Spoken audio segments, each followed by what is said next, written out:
Okay, great. Hi, Jennifer. Can you give us an update? Yes, hi, Dana. We have reports we've just confirmed with U.S. officials that airstrikes have begun against Iranian targets. Iranian state media is reporting that those strikes are being carried out on Keshem Island. We heard those strikes yesterday at about this time. The same sort of airstrikes began. Keshem Island, Manab, Sirik.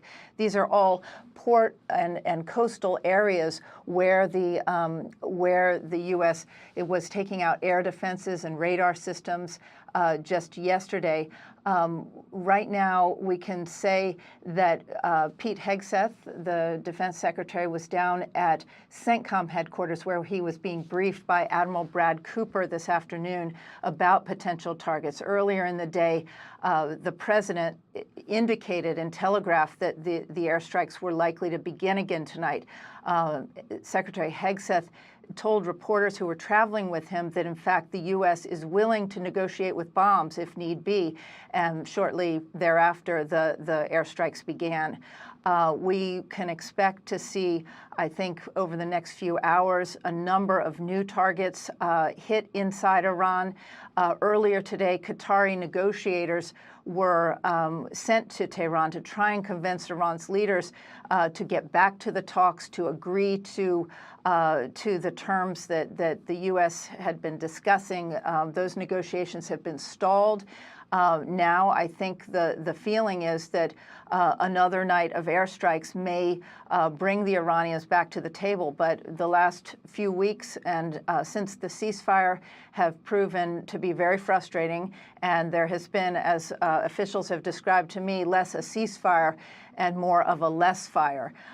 Earlier today, we know that the U.S. military also disabled a second oil tanker that was trying to make its way to an Iranian port. This was a Palau-flagged ship. It's the second day in a row that they've done so. They've fired using precision munitions into the engineering cabins and the steering section of those oil tankers. We also learned from the president earlier today that over the course of the last few weeks, over 100 million barrels of oil have been escorted through the Strait of Hormuz by U.S. Central Command. That had been a secret up until now. Iranians had not been able to see those oil tankers moving through in the cloak of darkness under CENTCOM's watch. So a lot happening right now. We expect another busy night for U.S. Central Command. And what was so unusual today and earlier today was hearing both the president as well as Secretary Hegseth telegraphing that these airstrikes were about to begin. I can never remember in the past when the U.S. has said when the bombing was going to begin. So clearly this is designed to pressure the Iranian leaders to get back to the negotiating table. Dana. All right. Did you have anything? Anybody else have a question for her? If not, let me ask you one more. So when it comes to the last several weeks, or I guess 8 weeks, we know, obviously, we have eyes in the sky. We can see what they're doing. So do you think that these targets are more about taking out some of their remaining military capabilities, or does it go to power plants and bridges as truthed earlier today?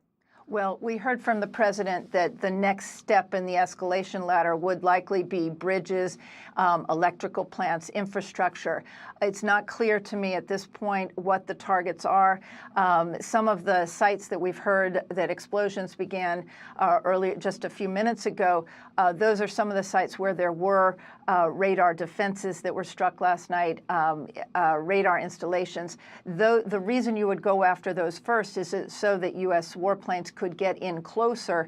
And so it's surprising that the Iranians, frankly, still have any air defense systems after those first 38 days of bombing by the Israelis and the U.S. military.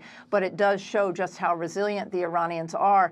And we do know from leaked intelligence reports that have reported broadly in the press that the Iranians were able to keep about half of their ballistic missile supply as well as their mobile missile launchers. And so that's been a great frustration for the U.S. military and for Israel that many of those mobile missile launchers survive. They retreat back into mountains and then pull them back out. Also, those drone launchers. So I imagine they're going after a lot of those sites, and we'll just have to see whether they've expanded that to actual infrastructure. Great. Jennifer, thank you so much for the quick update. Be sure to like and subscribe for all the Fox News latest on YouTube and catch full shows streaming now on Fox One.